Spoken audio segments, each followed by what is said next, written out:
Baruch Hashem, d'être à nouveau ensemble. Ça fait des mois qu'on ne s'est pas vu. On s'est vu dans le Zoom, mais on ne s'est pas vu et ça fait super, super du bien. Ça fait un an qu'on se...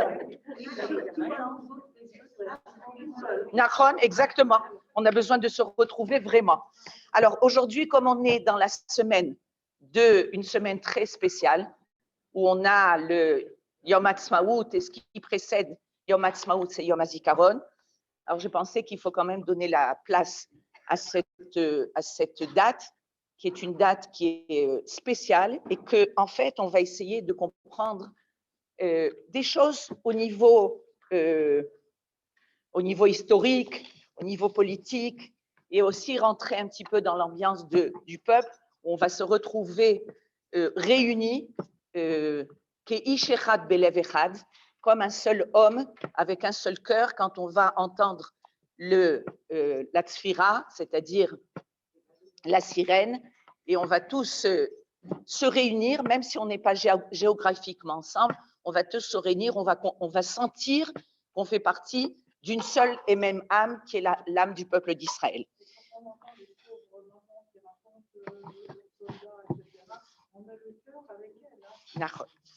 Et là, on va essayer de comprendre, puisqu'on va passer, c'est une semaine du peuple d'Israël véritablement, et de l'État d'Israël, et on va se demander qui est-ce ce que je suis en train de vous dire, c'est ce que j'ai entendu d'un Rav qui s'appelle le Rav Naon, le Rav de Rav Eyal Vered. Enfin, c'est pas de moi, mais c'est des choses que j'ai étudiées. Et on va se demander, il y a une grande discussion, qui est-ce qui a créé la Médina? Et il y a des quiproquos, il y a des discussions politiques assez sérieuses. Il y en a qui disent, c'est le Hetzel qui a créé la Médina. C'est ceux qui ont combattu contre les Anglais pour les chasser d'Israël. Et les opposants du Hetzel disent, ma pitom, c'est pas le Hetzel qui a créé la Médina, c'est la Haganah qui a créé la Médina. La Haganah, c'est eux qui ont fondé les structures d'Israël, la Knesset, après l'armée. Et c'est en fait une discussion qui ne va pas être résolue, parce qu'en fait, c'est eux et eux ont énormément contribué, chacun, à construire la Médina. S'il n'y avait pas eu le Hetzel, alors les Britanniques n'auraient peut-être pas quitté Israël parce qu'ils leur ont fait une vie d'enfer.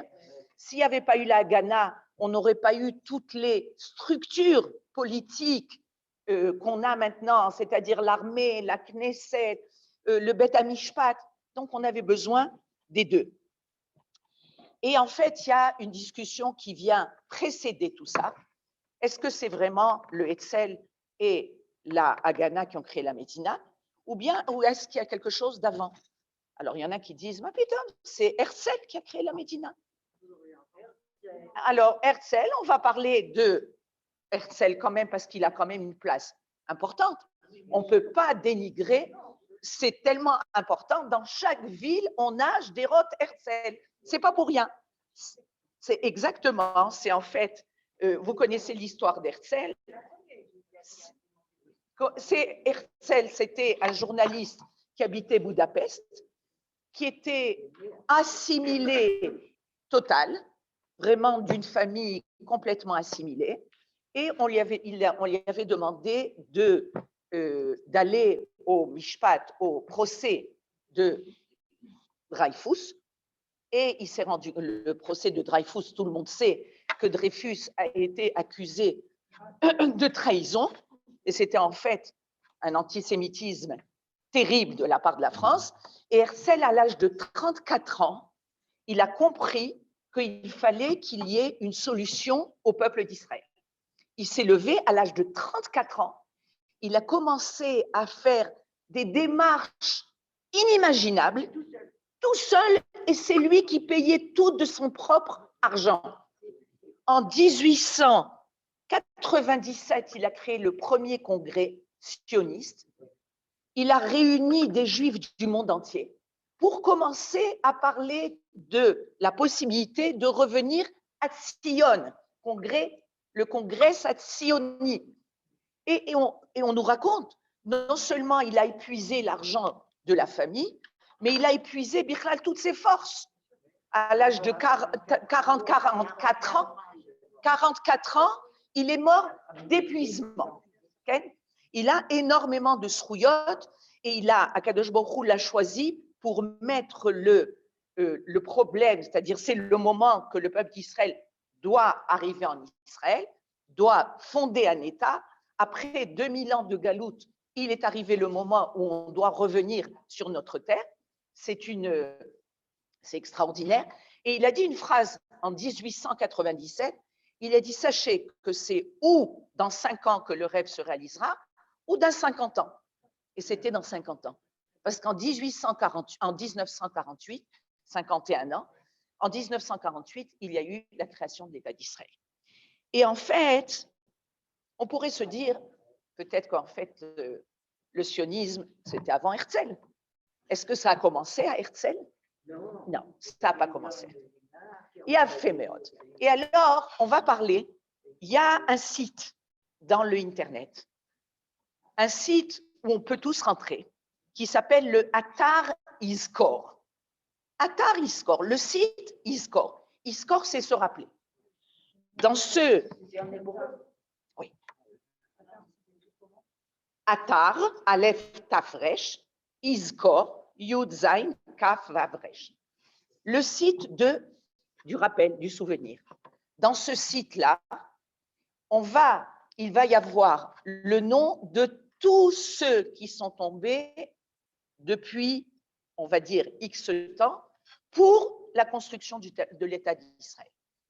Et c'est un site qui, en fait, relate, maintenant, je ne sais pas exactement le chiffre de tous les corbanotes, de tous les gens qui ont donné leur vie pour ce pays. Et on va voir quelque chose de très particulier.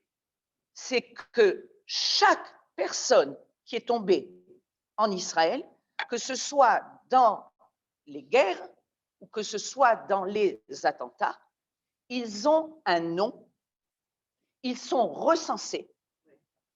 Et il y a un projet qui s'appelle l'école Ish Yeshem. C'est-à-dire c'est quelque chose, le peuple d'Israël a la force de se souvenir.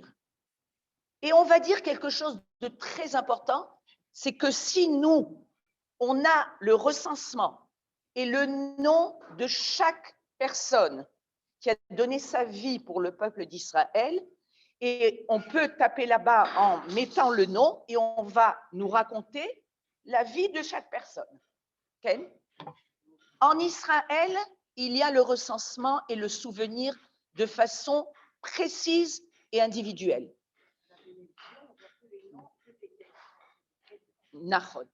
Sachez que quand on parle de tous les Juifs qui sont morts pendant la Shoah, on n'a pas de nom.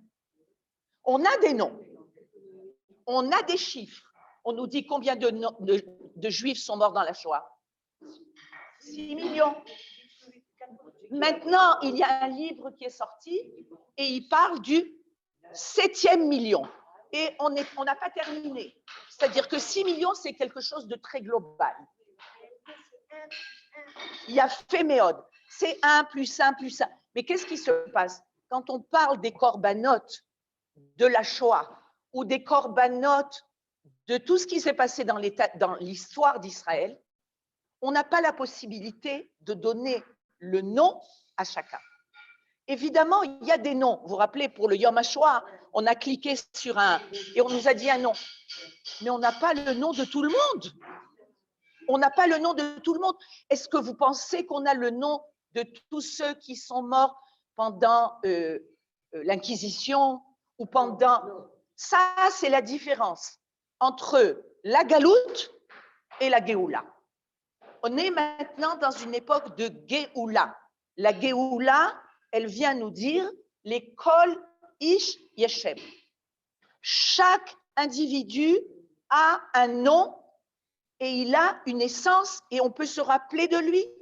Et ce n'est pas quelque chose de très flou quand on parle de 6 millions, qui est Nora Vayom, c'est impensable. On se dit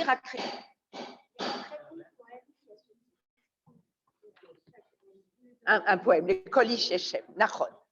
Et on est dans une période où d'un côté, Baruch Hashem, on sent comment le peuple est en train de revivre avec des corbanotes, avec des sacrifices, mais il faut bien se dire, de temps en temps, il faut bien se remettre en tête que si jusqu'à présent, on a eu, grosso modo, parce qu'on peut rentrer, je n'ai pas eu le temps de rentrer, on peut rentrer dans le site et savoir de façon très précise combien de soldats ont été tués et combien de personnes ont été tuées dans les attentats, de façon très précise. Si jusqu'à présent, à peu près, il y a eu 24 000 ou 25 000 soldats qui ont été tués depuis le début de l'État d'Israël, il faut se dire que pendant la Shoah, chaque jour, il y avait 25 000 à 28 000 juifs qui étaient brûlés et qui étaient décimés. C'est-à-dire, on vient nous dire, c'est terrible de penser une chose pareille. Ça, c'est la galoute et ça, c'est la Géoula. La Géoula, elle a un prix. C'est évident qu'elle a un prix. On nous a dit, on ne vous donne pas l'État d'Israël, la Géoula sur un plateau d'argent. Nachon, il y a un prix. Mais le prix de la galoute qu'on a payé, il est inimaginable. Alors, on vient nous dire, sache où tu es. Tu es maintenant dans une période de Géoula. La Géoula, comme le Rav Kook disait, la différence entre les souffrances de la Géoula et la souffrance de la galoute, c'est comme les souffrances de l'enfantement. Quand une femme va donner vie, elle va hurler, elle va y avoir du sang, ça va être terriblement douloureux, mais on sait qu'au bout du compte, il y a un bébé qui va sortir. À l'encontre des souffrances de la galoute, à l'encontre des souffrances de la...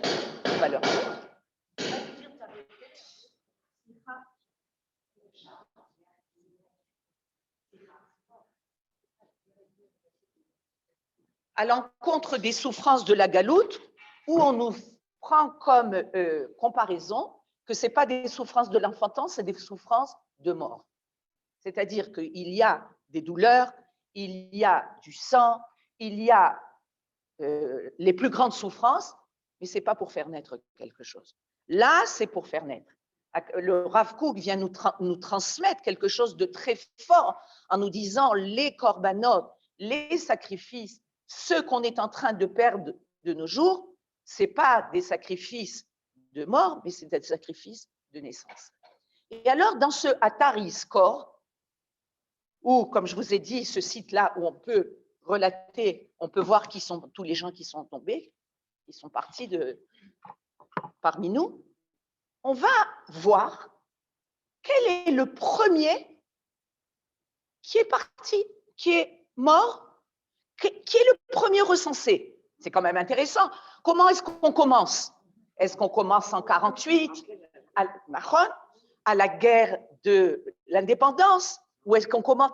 Eh bien, vous savez que ces choses-là, elles montrent quelque chose de très important. Le premier qui est recensé, c'est quelqu'un qui s'appelait Aaron Herschler. Intéressant. Le premier recensé, shalom Daniel, le premier recensé dans la reconstruction du peuple d'Israël. Ce qui s'est passé, c'est comme ça. C'est qu'au 19e siècle, il y avait énormément, d'abord, il n'y avait pas beaucoup de juifs en Israël, peu de juifs, il y avait beaucoup de juifs qui étaient dans les chomotes, c'est-à-dire à l'intérieur des murailles, d'accord? Tout le monde vivait là-bas de façon très pauvre, très étroite, et c'était comme ça qu'ils vivaient, et il y a eu une tentative de l'ifrot setachomot. C'est quoi l'ifrot setachomot? De sortir des chomot. C'est quoi sortir des chomot? C'est de s'élargir, de sortir un peu, c'était comme un peu un ghetto, mais ils étaient protégés, ils étaient ensemble. Et alors, il y a eu un mouvement qui s'appelle Portse Achomot. Portse Achomot, c'est les Juifs qui ont dit, on veut s'élargir, on veut s'étendre, on veut arriver à avoir plus de place puisque ce pays nous appartient. Et le premier qui a été tué en 1837, donc ça a été recensé, le premier recensé en 1837, Aaron Herschler. Il a voulu sortir des Chomot, il y avait un mouvement comme ça. Ce mouvement a été très contesté parce que c'était très, très dangereux. Parce que sortir des Chomot, des murailles, c'était pratiquement, on savait qu'on allait mourir. Alors, les femmes disaient à leur mari, tu veux faire ça? Donne-moi le guet. Je sais que de toutes les façons, tu ne vas pas continuer à vivre. Les parents qui entendaient que leurs enfants voulaient sortir des Chomot, c'était des disputes terribles parce que c'était un danger énorme. Mais dans le peuple d'Israël, il y avait toujours des gens qui ont voulu aller de l'avant. Et ce Aaron Herschler, il est sorti des Chomot et il y a eu des yériot, il y a eu des tirs, il a été blessé. Pendant 2 semaines, il a été entre la vie et la mort et il est décédé. Donc le premier était celui qui a voulu sortir des Chomot. Ce qui est très intéressant, c'est qu'on vient et on nous dit, c'est quoi ce mouvement-là? Ce mouvement-là, c'est pas Herzl, il n'était même pas né à cette époque. Il y avait des gens qui ont été envoyés par le Gaon de Vilna. Des élèves du Gaon de Vilna ont été envoyés en Israël pour commencer la reconstruction de l'État d'Israël. Et c'était une révolution dans le monde juif. Pourquoi? Parce qu'il y a toujours eu une idée, une pensée de Torah, que c'est le Messie, le Mashiach, qui va nous ramener sur notre terre. Et qu'il ne faut pas bouleverser les choses. On est en galoute, et quand Dieu voudra nous ramener en Israël, eh ben, il nous ramènera en Israël. Le Gaon de Vilna, qui avait appris de Mekoubalim comme le Hari Akadosh, Rabbi Chaim Vital, qui disait, je peux dire en fait une expression que tout le monde connaît, aide-toi et le ciel t'aidera. C'est-à-dire le Gaon de Vilna, il disait comme ça, si on veut que la Géoula arrive, il faut s'investir. Lui-même n'a pas eu la possibilité de venir en Israël, je ne sais pas pourquoi, pour des raisons certainement personnelles, mais il a envoyé énormément des élèves à lui. Entre autres, la famille Rivlin. On a maintenant un président qui s'appelle Rubi Rivlin. Ses ancêtres faisaient partie des élèves du Gaon de Vilna. La Torah du Gaon de Vilna vient et dit, prenez des responsabilités, commencez à construire, commencez à travailler la terre, construisez des maisons, faites en sorte que vous soyez actifs dans la reconstruction.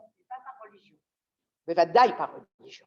Bevadaï par religion. Pour lui, c'était une pensée de Torah que si tu veux que les choses bougent, ne reste pas passif.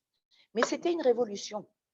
Dans le monde juif et dans le monde de Torah, c'est une révolution parce qu'il y avait un grand courant dans le monde juif qui disait le Mashiach va nous ramener en Israël et oi va voy que tu entraves les projets de Dieu, toi reste et attends.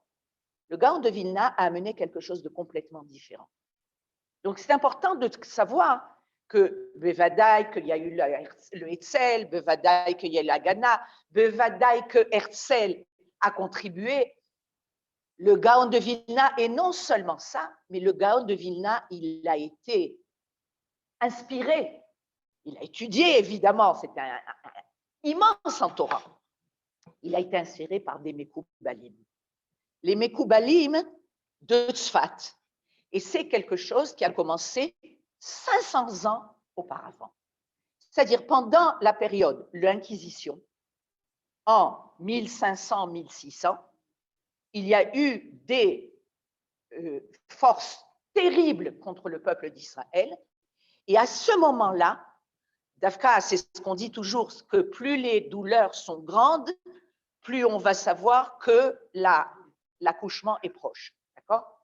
Et à ce moment-là, pendant cette période de l'Inquisition, il y a eu au niveau de la Torah, au niveau des Mekoubalim, les Mekoubalim, ils voient des choses très élevées, très profondes. Ils ont vu que c'était le début de la Géoula. En 1500-1600, ils ont vu que c'était le début de la Géoula. Ah ben, ils sont arrivés à Tzfat et ils ont parlé de la Géoula.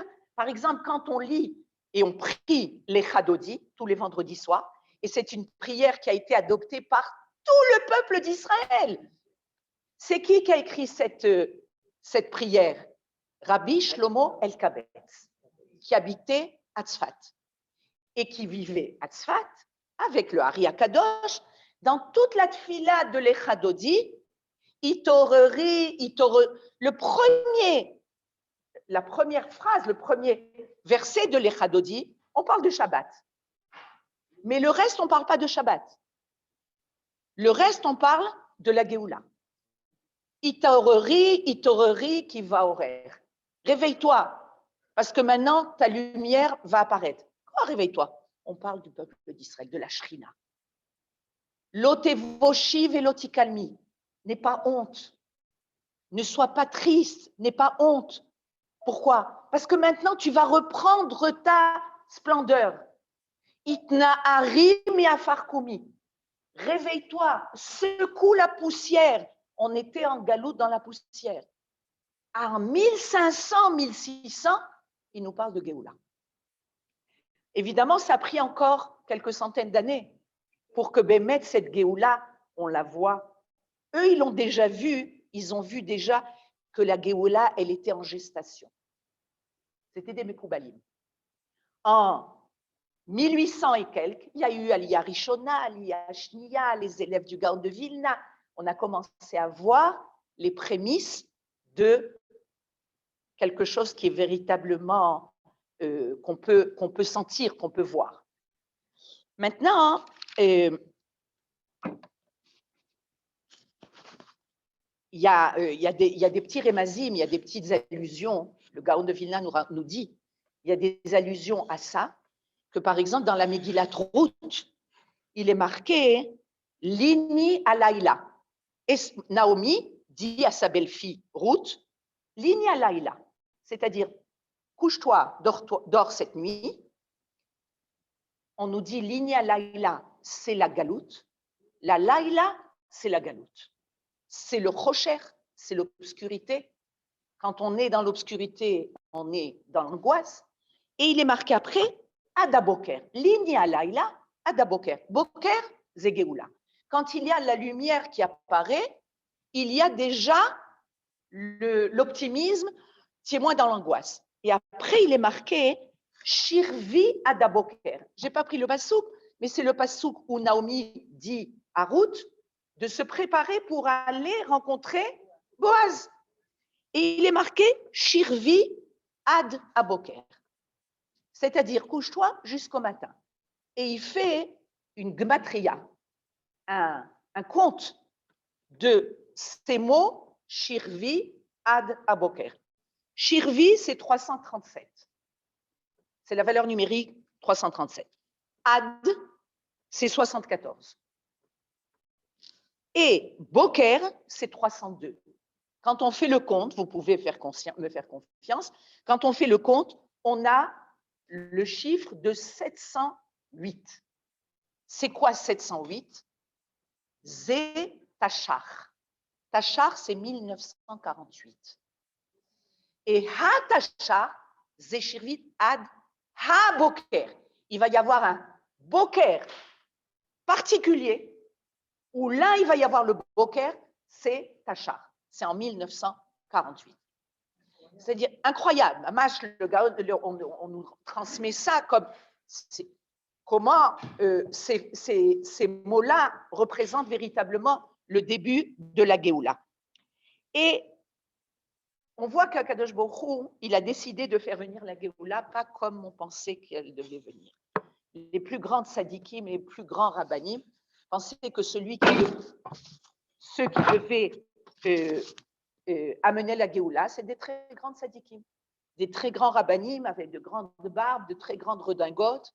Ben non, c'est pas eux qui ont fait venir la Géoula. D'abord, eux, ils voulaient même pas venir, donc ça ne pouvait pas. Et puis Akadosh Baruch Hu, il a pris les plus humbles, les plus pshutim, les gens avec beaucoup d'enthousiasme, mais qui n'avaient pas en tête une idée religieuse. Mais c'est comme ça qu'Akadosh Baruch Hu a décidé de faire venir la Géoula.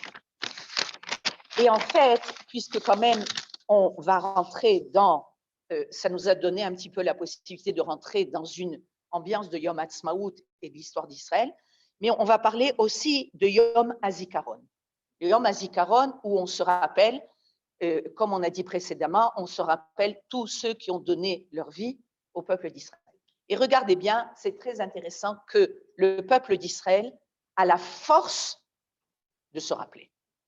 Le peuple d'Israël n'oublie pas. Al tishkar, zachor et asher asa lecha Amalek, al tishkar. On se rappelle. On se rappelle des choses. On se rappelle, bientôt on va voir l'Akba Omer. Le Rabbi Shimon Bar Yochai, le jour de Rabbi Shimon Bar Yochai, on se rappelle. On se rappelle pendant la Sfirata Omer, tous les élèves de Rabbi Akiva qui sont morts. Un peuple entier qui se rappelle des milliers d'années. On se rappelle des 6 millions ou plus de nos frères qui ont donné leur vie. Et on se réunit, il y a une sirène. Il y a des sirènes pour nous rappeler des événements qui sont des événements qui font partie de l'histoire, de la compréhension, de la conscience du peuple d'Israël. On ne se rappelle pas de choses au niveau individuel. Il y a des gens qui, au niveau collectif, ont donné leur vie. Akadosh Baruch Hu les a choisis pour donner leur vie pour que le peuple d'Israël avance et se reconstruit. Et alors on nous dit comme ça, et on nous raconte une Gemara dans Baba Batra. On nous raconte ainsi pour une histoire très intéressante, qu'il y avait un grand rave qui s'appelait Rabbi Yosef, je crois, et il était malade. Et il est rentré dans ce qu'on appelle Mavet Klini. Mazé Mavet Klini, une mort, un coma. Ken. Et c'est des gens qui reviennent d'un monde qui n'est pas ce monde. Et alors, quand il est revenu sur Terre, il s'est réveillé de son coma, son fils lui a dit, « Papa, qu'est-ce que tu as vu là-bas » Il lui a dit, « Je l'ai vu un monde à l'envers. » Les gens qui étaient humbles et pauvres et insignifiants ici, ils sont là-bas à un degré très élevé. Et les gens qui sont très importants ici, et on parle d'eux, et bien là-bas, ils sont à un degré très bas. Il a dit, j'ai vu un monde inversé. Et il a dit aussi,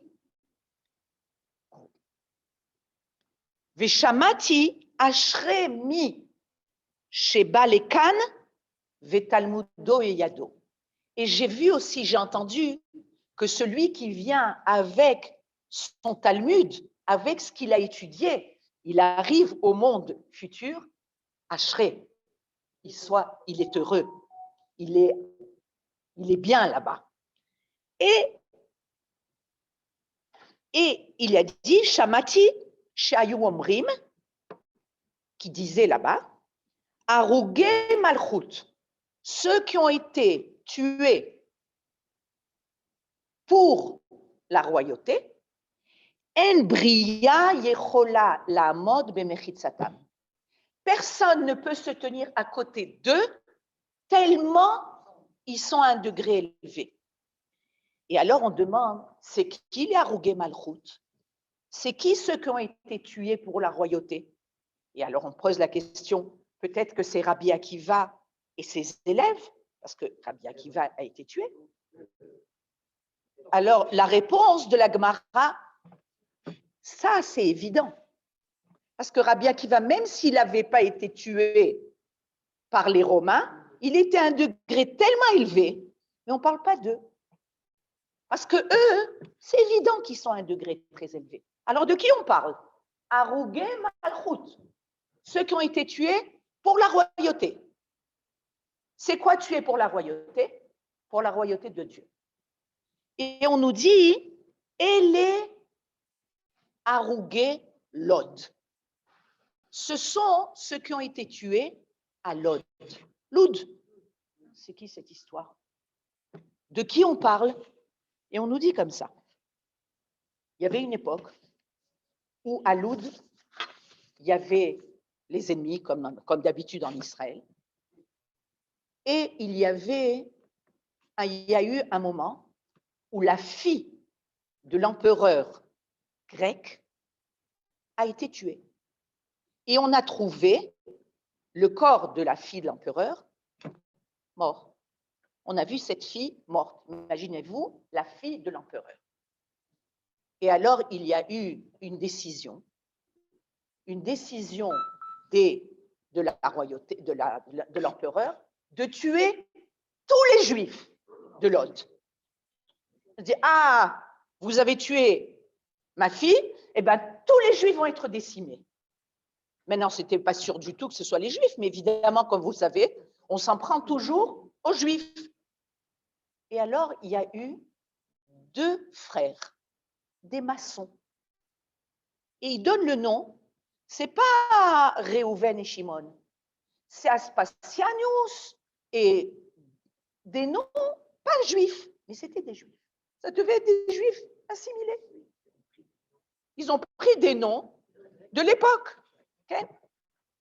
Les 2 frères, maçons, très simples, ils ont été vers le Shiltonot, vers le pouvoir, le gouvernement d'Abba, et il leur a dit, ils lui ont dit à l'empereur, tu sais, c'est nous qui avons tué la fille. Et évidemment, on les a tués.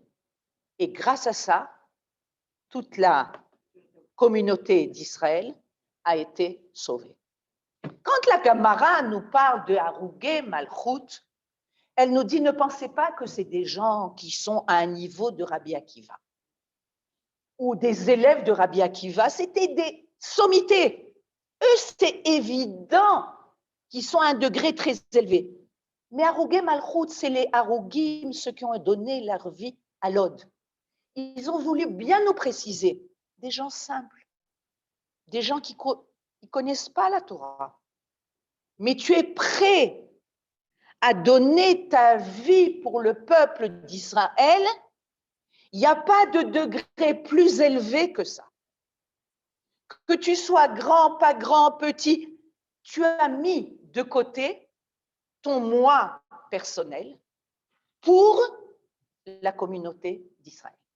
Et on y dit, ceux-là, c'est ceux qui ont une place où personne En bria yechola la'amod b'mechit Satan. C'est quoi En bria yechola la'amod b'mechit Satan? Il n'y a pas une créature qui peut être à côté d'eux dans le monde où ils sont. Tellement ils sont élevés. Pourquoi? Ils ont donné leur vie. C'est-à-dire, on est dans une période où Baruch Hashem, le peuple d'Israël, se relève de la poussière, se relève de ses cendres, et il y a petit à petit un moi individuel qui s'est mis de côté. Et d'où on sait que ce moi individuel s'est mis de côté? Chez tout le monde. Il y en a qui bémettent de façon réelle dans leur vie. Mais chez tout le monde, il y a cette notion. Je vais vous donner une preuve comme quoi on est tous comme ça. Quand nos enfants vont à l'armée, et qu'ils vont au Kotel porter serment avec le Tanakh, avec le fusil et le Tanakh. Ils portent serment comme quoi ils sont prêts à combattre et à être là pour le bien, pour défendre le peuple d'Israël. Et on voit, nous toutes, les mamans, les grands-mères, on vient et on amène à manger et on est contente et on amène à boire et à manger et tout le monde, c'est une joie totale. On n'a jamais vu une mère là-bas pleurer en disant « Regarde, mais mon fils, il est en danger. » Il y a fait, mais vadaï qu'on a peur, mais on est fiers. On est fiers et que si Bémet, on voit un enfant qui, moi j'en connais pas, qui va dire, moi j'ai peur d'aller à l'armée. Papa, maman, j'ai peur d'aller à l'armée, je veux être jobnik, ça s'appelle jobnik. Jobnik, c'est quelqu'un qui va être dans les bureaux, qui va être dans les cuisines. Des fois, il n'y a pas le choix, il en faut. Il y en a qui ne peuvent pas être combattants. Tout le monde ne peut pas être combattant. Mais ceux qui sont véritablement combattants, tout le monde est fier. C'est-à-dire qu'il y a un rouar, il y a un enthousiasme qui est rené, qui a rejailli après la galoute. Que le peuple d'Israël, de façon réelle, est là et dit « Je suis là pour le peuple ». Vous savez qu'il y avait des périodes dans le peuple d'Israël, pas très lointaines, où il n'y avait pas de mariage, entre guillemets, mixte. Je ne parle pas de juifs et goy. Ashkénaz, séfarade, tunisien avec marocain, algérien avec yéménite. Ma pitome, c'était impensable. Il y avait des séparations dans le peuple d'Israël très fortes. Il y a des gens qui ont fait shiva sur leur enfant, pas parce que leur enfant est mort, parce que leur enfant avait décidé de se marier, pas avec un Ashkénaz alors qu'il est sfarade, pas de sa communauté. Regardez maintenant. Baruch Hashem. Alors on vient, on nous dit, ouais, regardez ce qui se passe en Israël. On n'arrive pas à faire de gouvernement. Nachon. Mais regardez qu'est-ce qu'on vit. On est au paradis. Les gens qui vont se battre dans le sud, ils peuvent venir du nord. Les gens qui vont se battre dans le nord, ils viennent du sud. On a réussi à former un peuple. Et je dis toujours, un peuple, am, zé, im. On est ensemble. On est avec l'autre. C'est le miracle qu'on vit chaque jour. Dans le même temps, on va voir Ashkenazi, Sfaradi, Thémani, Éthiopie. Tout le monde est religieux, pas religieux, les gens de gauche, les gens de droite. Les gens de gauche et de droite, ils se disputent énormément à la Knesset. J'ai un fils chez Barry qui travaille à la Knesset. Il est yoetz parlementaire, enfin, et il me dit, Ima, tu vois, les députés, ils se déchirent entre eux, mais après, ils vont manger ensemble. Ils sont très copains. C'est-à-dire et ils peuvent se déchirer, mais au niveau politique. Mais à côté de ça, ils sont très copains. On va voir les gens qui sont de Meretz, qui vont parler avec les gens du Likoud, et ils sont copains. Même les gauchistes. C'est-à-dire au niveau politique, Nachon, chacun défend ses croyances. Mais finalement, on sent qu'on est un peuple. On a réussi à créer une unité, qui est une unité qu'on avait perdue pendant 2000 ans. Vous savez qu'à l'époque des shoftim, à l'époque des juges, le peuple était séparé en shvatim, en tribus, d'accord? Maintenant, quand il y avait un ennemi qui venait attaquer une tribu, ben les autres, ils continuent à vivre tranquillement. Hein. Chacun, ben, toi tu es attaqué, ben, combat. Celui qui a énormément travaillé pour annuler ce côté sectaire, c'est Shaoul. Shaoul qui a donné sa vie, qui est mort au combat. Il dit, c'est pas possible. Regardez, il disait au peuple, si vous n'allez pas aider vos frères qui sont attaqués à côté de vous, parce que vous faites attention à vos cultures, à vos bétails, sachez que je vais prendre vos bétails, vos bêtes, et je vais les tuer. Vous n'aurez plus rien.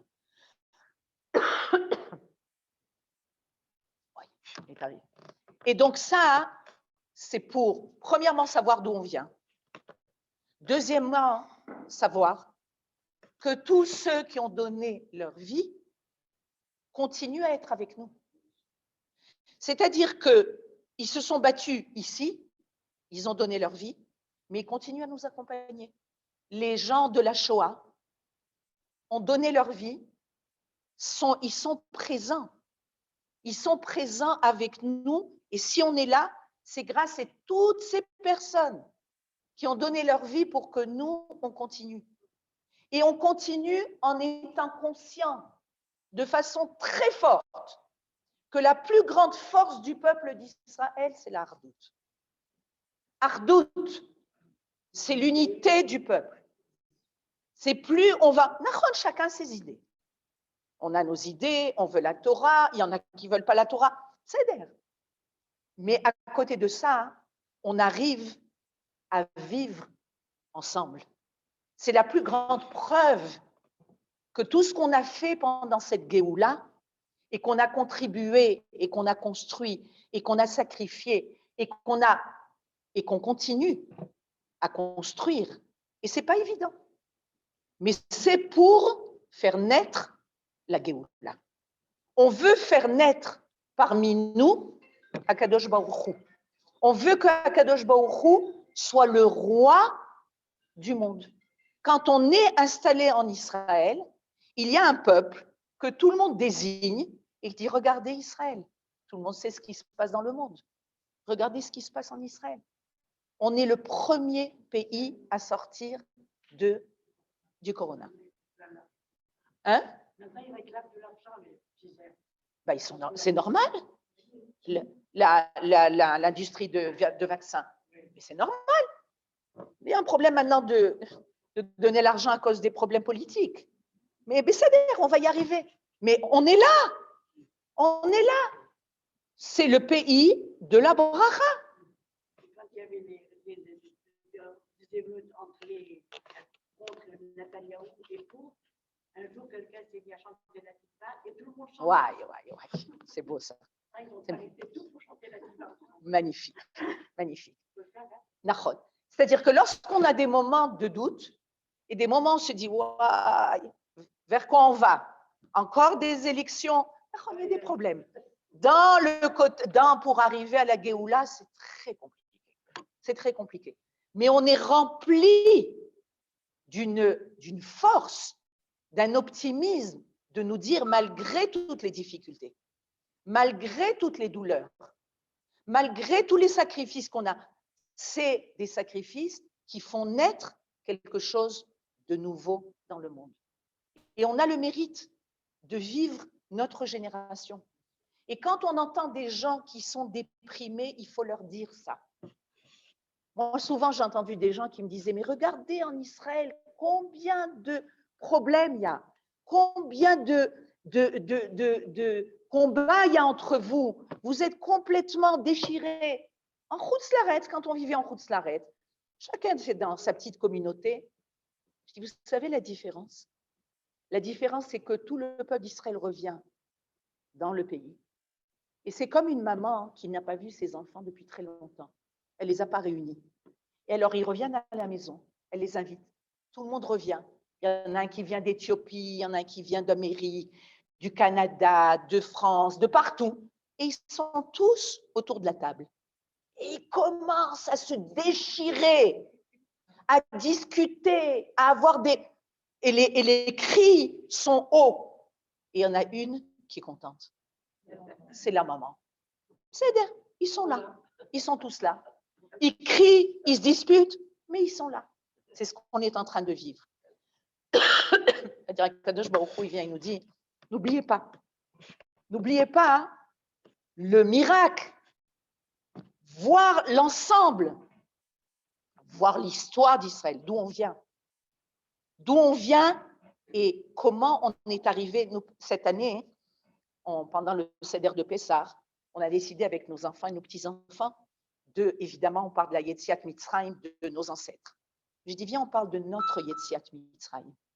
C'est-à-dire, chacun une histoire. Je leur disais, nous, on habitait en Tunisie. Les Juifs en Tunisie, ils étaient tellement bien, jamais ils seraient sortis de Tunisie. Pourquoi tu veux sortir quand tout va bien? C'était les rois. Ils étaient tellement bien, on va 3 mois à la plage, aucun problème. Jusqu'en 67.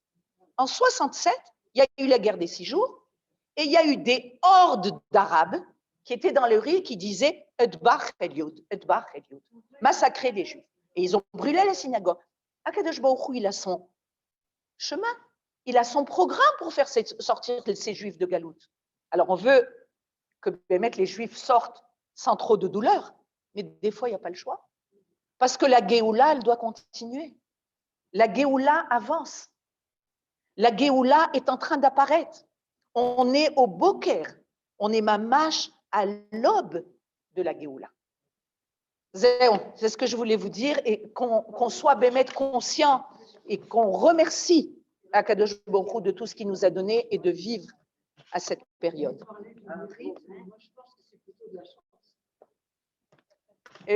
À mon avis, c'est le mérite de nos ancêtres. Ce n'est pas notre mérite. Parce qu'on n'a pas fait grand-chose, nous, au niveau individuel, mais il y a derrière nous des centaines de générations qui ont prié pour qu'on arrive à ça. Nous, on prie qu'il y ait le Beth Amikdash. On ne va peut-être pas voir le Beth Amikdash, mais nos enfants, nos petits-enfants, nos arrière-petits-enfants vont le voir grâce à nos prières à nous. Moi, je l'ai senti. Alors, il n'est pas très loin. Bezrat Hashem. On espère, on contribue et on fait de tout pour que ça arrive.